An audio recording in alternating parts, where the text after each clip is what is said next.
All right, this is a quick tutorial on how to export something out of Blender and bake and import it into Instamat. Right, so I've got my high mesh here and my low mesh here. They're named the same thing, so all the high mesh parts, like cube high, have a corresponding cube low mesh part for where we want to bake them together. You can have detailed parts like the bolts and the handle. Like the bolts there's no low mesh for it, but because it's on cube, it puts it into the cube low. So first what we want to do is take our low mesh, make sure it's lined up with the high mesh, so everything lines up. With the low mesh selected, I've got both of those objects selected. I'm going to export an FBX, and I'm going to choose Cube Test Low, selected objects, and I only need to bake the mesh for this.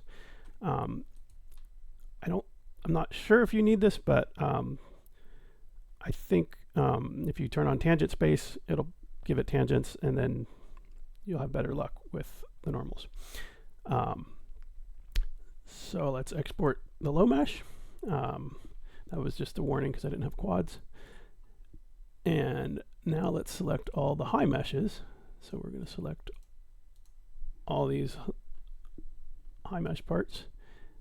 Same thing, export FBX. You don't need tangents for that. And export on the high mesh, selected mesh, export FBX. Okay, so now we're exported. Let's go into Instamat and bake them and paint them. All right, so now I'm going to create a new project, layering project. We'll call it Cube. And for the mesh, we're going to pick the low mesh because that's what we're painting on. And we want to say bake mesh on creation. So now it's going to load that up, and it's going to automatically open the baker. You can pick what size you want. So then you load your high mesh, which is your source mesh. And then a lot of times you can get away with all source meshes, and so that's worth just trying that. But with things like this handle, it can interfere with it and bleed onto other parts of the mesh. So if that's happening, then you want to do it limit by mesh name and high. And so I'm using low and high like this, so I'm going to leave that as my suffix. And I'm just going to leave the ray length as is, and we'll see what happens. Okay, I bake. It's so fast. The baking is astonishingly fast. So now we got our bake, and it looks pretty good, but there's some weird stuff going on. You can really see it in the normals here. This little diamond shape happening here, and the tops of the bolts are getting cut off. And that's because our ray lengths are wrong. So you want to go back to the baker here, and this is in percentage of the bounding box size of the object, which is a little weird. But you have to just kind of trial and error it. So let's say we're going to move outwards by 3% from the surface, and you can go ahead and make this one pretty big usually, unless you're getting interference. So that's 10%. And yeah, and the other thing I like to do is I often will bake the vert color because you can use that as an emissive channel, or you can use it as other data channels. So that's a very useful thing to do. But for now, let's just change these links and hit bake again. Just ridiculously fast. All right, and much better. Now we got a nice smooth mesh. Okay, so now we want to paint it. So the easiest way to do it is let's just make a new layer and say make a multi-channel layer. And that'll make our layer right there. We can go change it.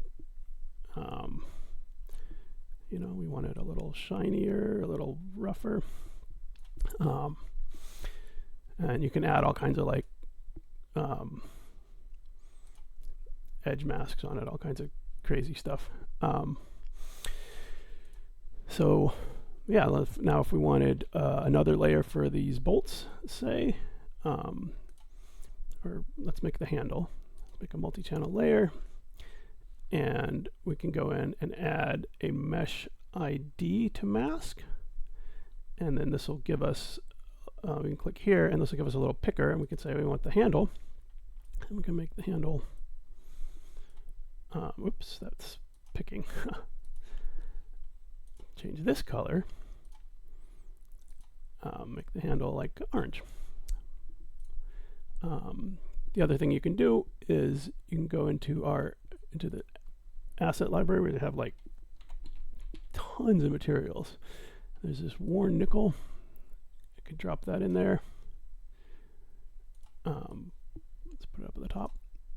And mesh ID to mask. And let's put this on the bolts. So now we got the bolts. You can just keep doing that. Then when you're ready for your game engine, you just say export image and data outputs. It's got, I think they're working on a Unity URP template. That's what I use, but there's all kinds of templates, and it's really easy to make your own. So let's just say we're doing HDRP. You change the directory we're going to output in. So let's go cube test.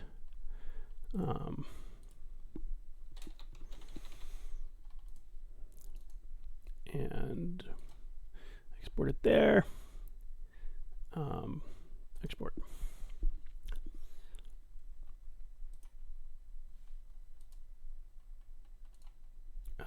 So then we can go to cube test export, and we got our maps. Yay!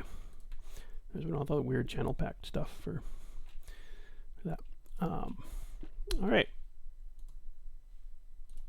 that's it.